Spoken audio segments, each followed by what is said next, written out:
largely due to the energy and enthusiasm of our leaders who are meeting today for the 8th time in just the past couple of years. Germany, Italy, Indonesia, Japan, and of course India. G7, G20, and the India-Germany government consultations. I think, Shivani, we all sense in the room at this moment what a special moment this is. A special moment during the 3rd Asia-Pacific conference that is taking place in India by now. And at the same time, we have the intergovernmental consultations. And what we also sense this morning is how important it is to come together, to speak together, and also to exchange the view on sensitivities together. Yes, it is essential. And I think just to be together in this room, people from both countries, listening to each other, being sensitive to what is being said, and carrying through in what is being done and what can be done is the magic of the moment. And now I'd like to take this opportunity to welcome the Chancellor. Wir begrüßen Sie sehr herzlich, Herr Bundeskanzler Scholz. Wir freuen uns sehr, dass Sie nach Neu-Delhi gekommen sind. Danke. May I please request the Honorable Chancellor Scholz to come and share a few words with us, and we will leave this podium for you, Honorable Chancellor, to be able to address the audience at APK 2024.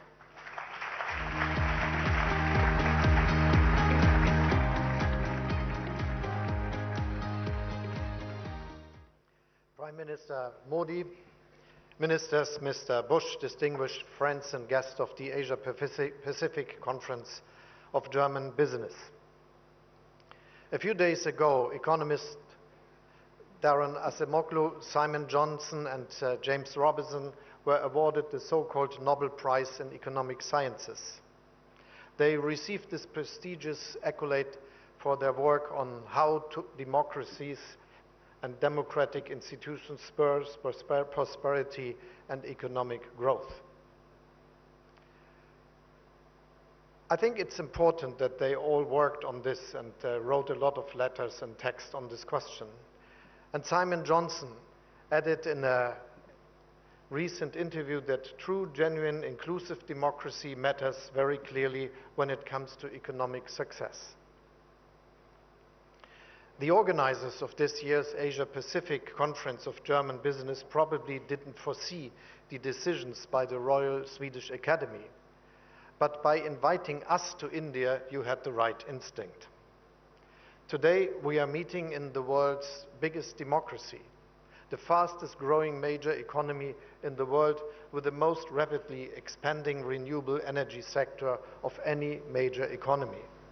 A country at the heart of the world's most dynamic region, the Asia-Pacific. In a nutshell, the Asia-Pacific Conference has come to the right place at the right time. Prime Minister Modi, thank you very much for your kind hospitality, and thanks also to our co-hosts Robert Habeck and Roland Busch, and of course to you, Minister Goyal, for organizing this conference.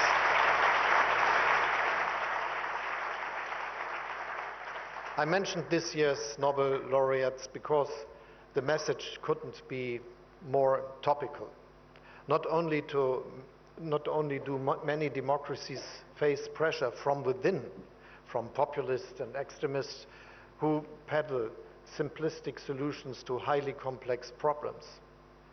What also worries me is an erosion of international institutions and the rules that we have created through them.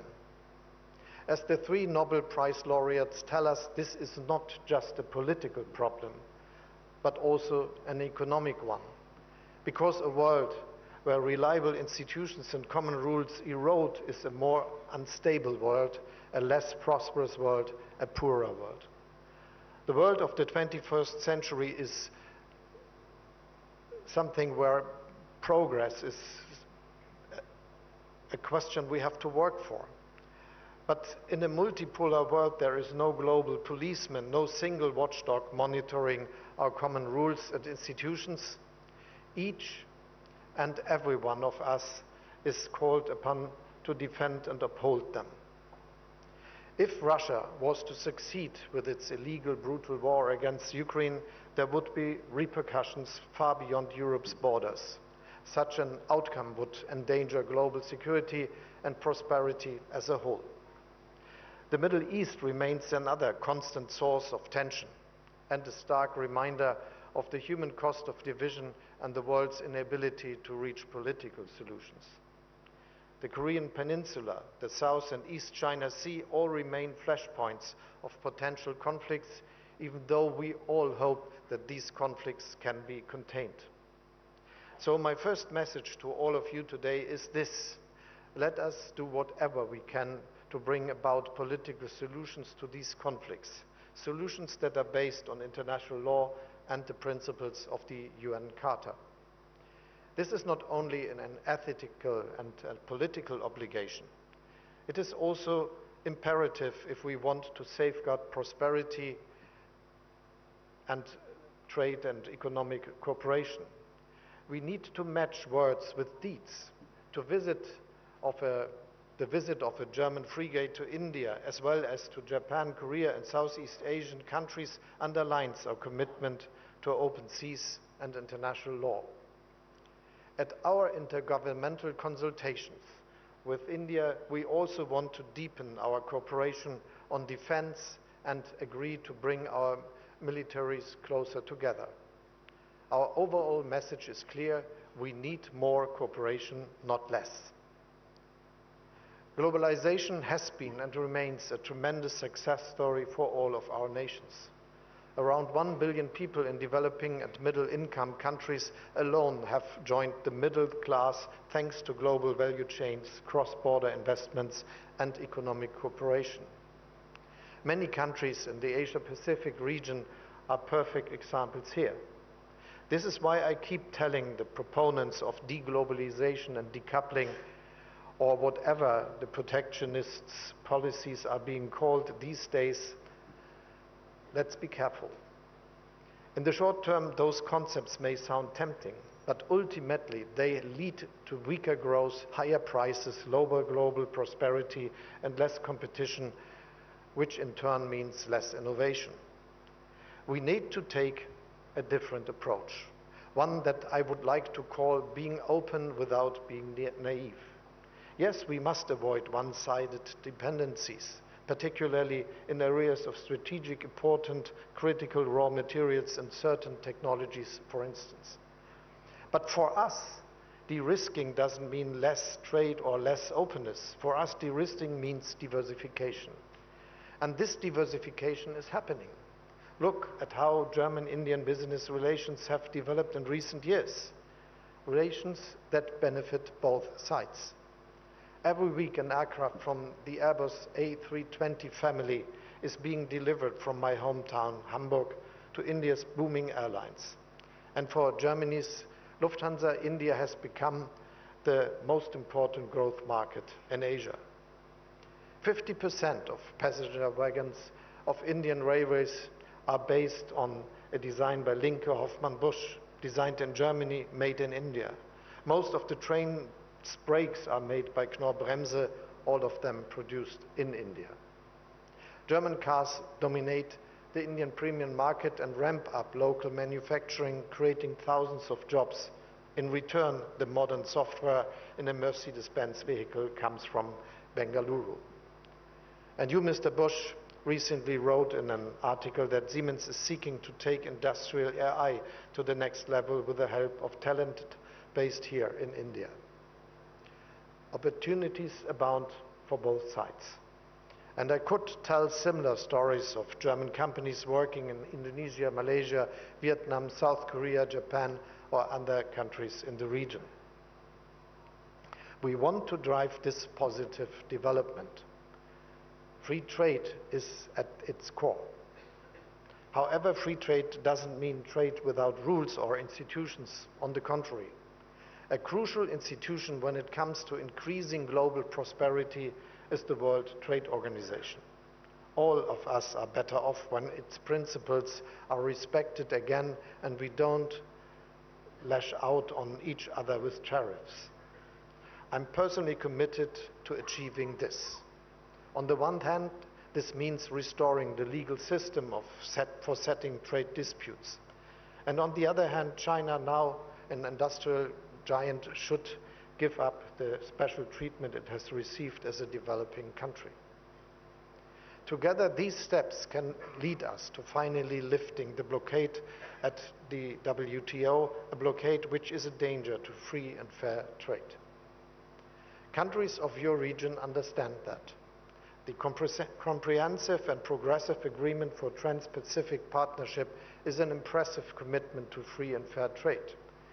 This agreement has spurred the European Union's own free trade ambitions with regard to the Indo-Pacific. Our existing agreements with Japan, South Korea, Vietnam, Singapore and New Zealand are a testimony to this. But we need to be more ambitious. We very much welcome the European Commission's finally resuming free trade negotiations with the Philippines and Thailand, and it is working towards resuming talks with Malaysia. We want to see the ongoing negotiations between the EU and Indonesia finalized and the negotiations between the EU and Australia resumed as soon as possible. And of course, we want a free trade agreement between the EU and India. My government is pushing for swift progress and rapid conclusions, and I'm sure that if we work on together on this, Prime Minister, this could happen in months rather than years.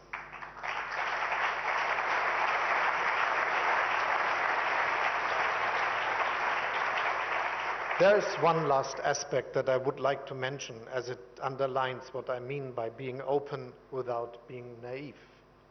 Only a few days ago, the German government agreed on a strategy to attract skilled Indian employees to Germany. Even today, Indians are the largest group of foreign students at our universities. Last year alone, the number of Indians working in Germany grew by 23,000. Their talent is a welcome addition to our labor market. And let me add, we don't just welcome talent from India to work in Germany, but from all of your countries. To make this happen, we passed one of the world's most progressive laws for labor immigration. We are digitizing our visa process, speeding up procedures and making them more user-friendly.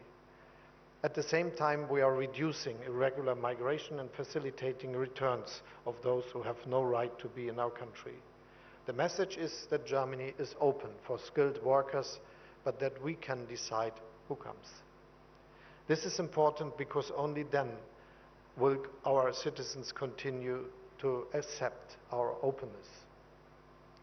This brings me back to the beginning of my remarks and the three winners of the Nobel Prize.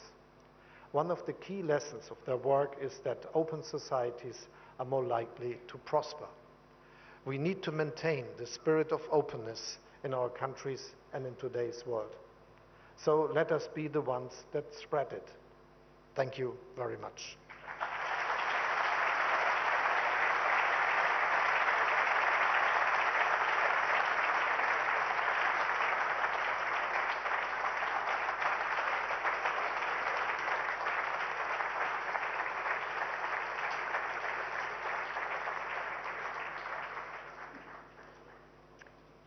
Thank you to our German Chancellor, Olaf Scholz. Vielen Dank, Herr Bundeskanzler. We need more cooperation, not less, and now we are all excited when we will hear more about a potential free trade agreement. And I'm sure we will spend some time today speaking about this issue, and also tomorrow. India is on a geopolitical center stage. Its strategic value for the West is increasing. It is now my great honor to invite the Prime Minister of India, Narendra Modi, on stage. We are delighted and grateful to have you here. Mananiya Pradhan Mantri, Shri Narendra Modi, Namaskar.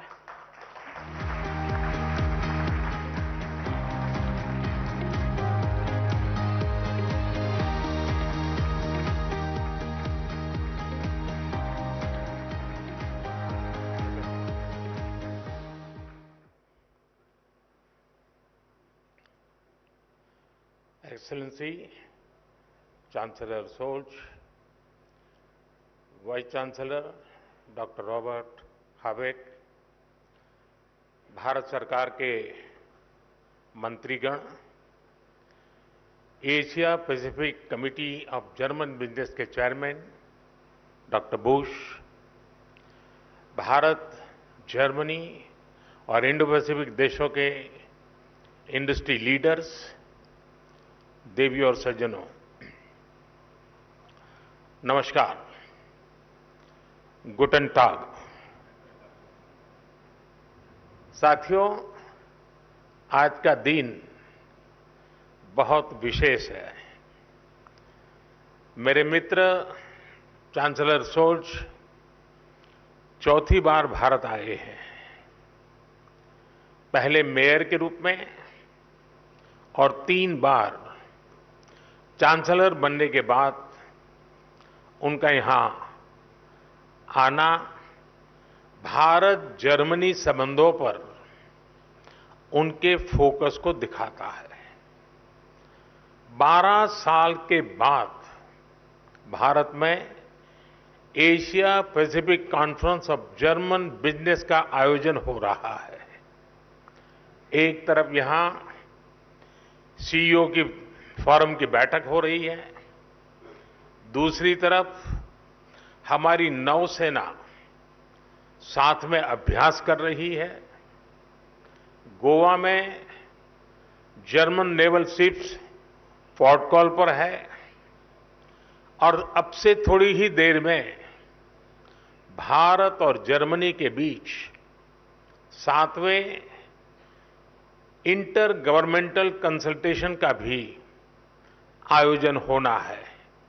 यानी हर कदम, हर मोर्चे पर भारत और Germany की दोस्ती गहरी हो रही है। साथियों, ये साल भारत जर्मनी स्ट्रैटेजिक पार्टनरशिप का 25वां वर्ष है। अब आने वाले 25 वर्ष इस पार्टनरशिप को नई बुलंदी देने वाले हैं। हमने आने वाले 25 वर्षों में विकसित भारत का एक रोडमैप बनाया है। मुझे खुशी है कि ऐसे महत्वपूर्ण समय में जर्मन कैबिनेट ने focus on India document release किया है। विश्व की 2 सशक्त डेमोक्रेसीज, विश्व की 2 लीडिंग इकोनॉमीज साथ मिलकर कैसे फोर्स फॉर ग्लोबल गुड बन सकती हैं। फोकस ऑन इंडिया डॉक्यूमेंट में उसका ब्लूप्रिंट है। इसमें स्ट्रैटेजिक पार्टनरशिप को होलिस्टिक तरीके से आगे बढ़ाने की अप्रोच और कमिटमेंट साफ दिखता है। खास तौर पर भारत की स्किल्ड मैन पावर पर जर्मनी ने जो भरोसा जताया है वो अद्भुत है। जर्मनी ने स्किल्ड भारतीयों के लिए हर वर्ष मिलने वाले वीजा की संख्या 20,000 से बढ़ाकर 90,000 करने का फैसला किया है। मुझे विश्वास है कि इससे जर्मनी की ग्रोथ को नई गति मिलेगी। साथियों, हमारी आपसी व्यापार $30 बिलियन से अधिक के स्तर पर पहुंच चुका है। आज एक तरफ सैकड़ों जर्मन कंपनियां भारत में हैं, तो वहीं भारतीय कंपनियां भी तेजी से जर्मनी में अपनी प्रेजेंस बढ़ा रही हैं। आज भारत डाइवर्सिफिकेशन और डी रिस्किंग का सबसे बड़ा केंद्र बनता जा रहा है। भारत ग्लोबल ट्रेड और मैन्युफैक्चरिंग का भी हब बन रहा है। ऐसे में आपके लिए make in India, make for the world का ये सबसे उपयुक्त समय है। साथियों, ईयू और एशिया पैसिफिक क्षेत्र के बीच संबंध मजबूत करने में एशिया पैसिफिक कॉन्फ्रेंस का महत्वपूर्ण रोल रहा है। लेकिन मैं इस मंच को सिर्फ ट्रेड और इन्वेस्टमेंट के सीमित दायरे में ही नहीं देखता हूं। मैं इसे इंडो पैसिफिक क्षेत्र और विश्व के बेहतर भविष्य की साझेदारी के रूप में देखता हूं। दुनिया को स्टेबिलिटी और सस्टेनेबिलिटी की जरूरत है, ट्रस्ट और ट्रांसपेरेंसी की जरूरत है।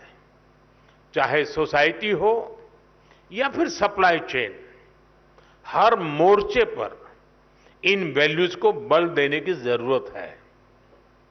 इनके बिना कोई भी देश, कोई भी रीजन अपने बेहतर फ्यूचर की कल्पना नहीं कर सकता।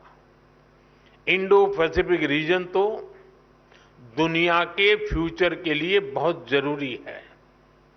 ग्लोबल ग्रोथ हो, पॉपुलेशन हो, स्किल्स हो, इस रीजन का कंट्रीब्यूशन और पोटेंशियल दोनों बहुत व्यापक है। इसलिए इस कॉन्फ्रेंस का महत्व और भी बढ़ जाता है। फ्रेंड्स, भारत की जनता एक स्टेबल पॉलिटी और प्रिडिक्टेबल पॉलिसी इकोसिस्टम को बहुत महत्व देती है।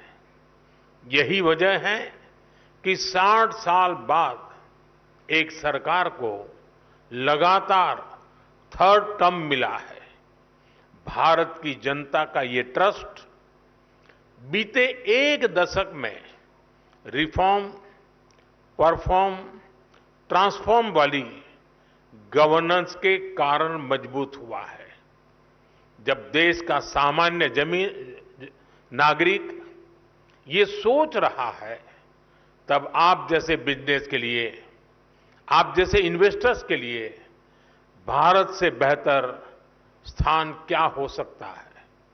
साथियों, आज भारत डेमोक्रेसी, डेमोग्राफी, डिमांड और डेटा, इसके 4 मजबूत पिलर्स पर खड़ा है। टैलेंट, टेक्नोलॉजी, इनोवेशन और इंफ्रास्ट्रक्चर भारत की ग्रोथ के टूल्स हैं। इन सभी को ड्राइव करने वाली एक और बड़ी ताकत आज भारत में है। ये ताकत है एस्पिरेशनल इंडिया, यानी एआई, आर्टिफिशियल इंटेलिजेंस और एआई एस्पिरेशनल इंडिया की डबल ताकत भारत के पास है। और एस्पिरेशनल इंडिया को हमारा यूथ ड्राइव कर रहा है। बीती सदी में डेवलपमेंट को मुख्यतः नेचुरल रिसोर्सेज ने गति दी थी। 21st सेंचुरी को ह्यूमन रिसोर्स और ह्यूमन इनोवेशंस गति देने वाले हैं। इसलिए भारत अपने यूथ की स्किल्स और टेक्नोलॉजी के डेमोक्रेटाइजेशन पर बहुत फोकस कर रहा है। साथियों, भारत भविष्य की दुनिया की जरूरतों के लिए आज काम कर रहा है। हमारा मिशन एआई हो, हमारा सेमीकंडक्टर मिशन हो, मिशन क्वांटम हो, मिशन ग्रीन हाइड्रोजन हो, स्पेस टेक्नोलॉजी से जुड़े मिशन हो, डिजिटल इंडिया का मिशन हो, इन सभी का लक्ष्य दुनिया के लिए बेहतरीन और विश्वसनीय समाधान देना है। आप सभी साथियों के लिए इन क्षेत्रों में इन्वेस्टमेंट्स और कोलैबोरेशंस की अनेक संभावनाएं हैं।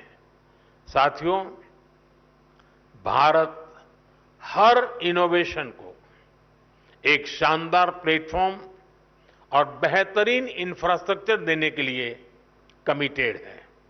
हमारा डिजिटल पब्लिक इंफ्रास्ट्रक्चर, नए स्टार्टअप्स और इंडस्ट्री 4.0 के लिए अनंत संभावनाओं के द्वार खोल रहा है।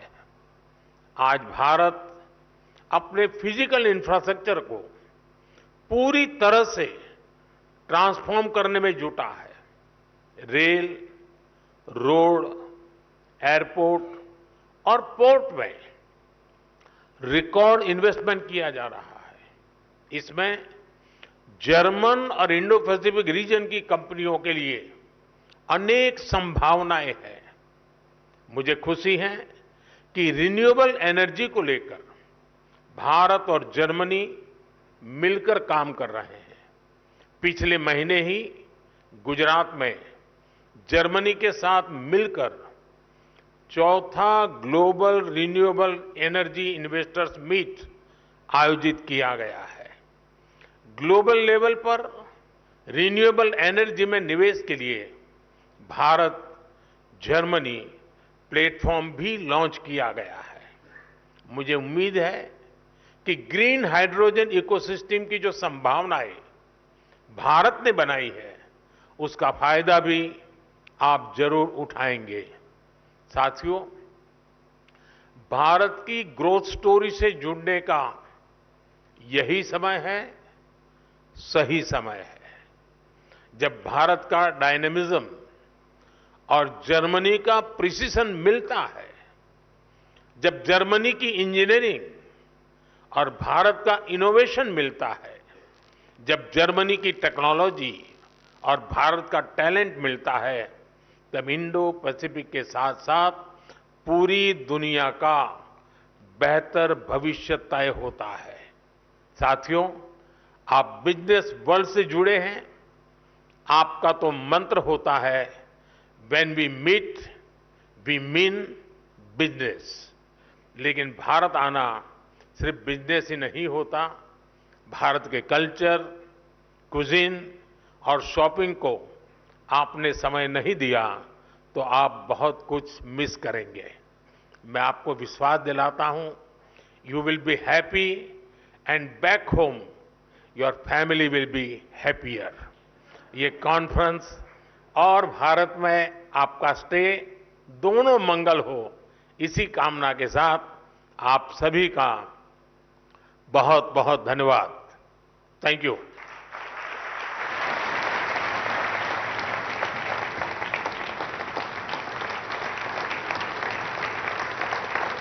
माननीय प्रधानमंत्री जी, आपके शब्दों को सुन के हर कोई प्रेरित हो जाता है। आपकी ऊर्जा को देख के सभी कुछ न कुछ कर देना चाहते हैं। भले ही हर एक भारतीय नागरिक डिजिटल टेक्नोलॉजी से वाकिफ हो न हो, लेकिन हर एक इंसान, यहाँ का हर एक नागरिक अवश्य एआई बन सकता है, यानी कि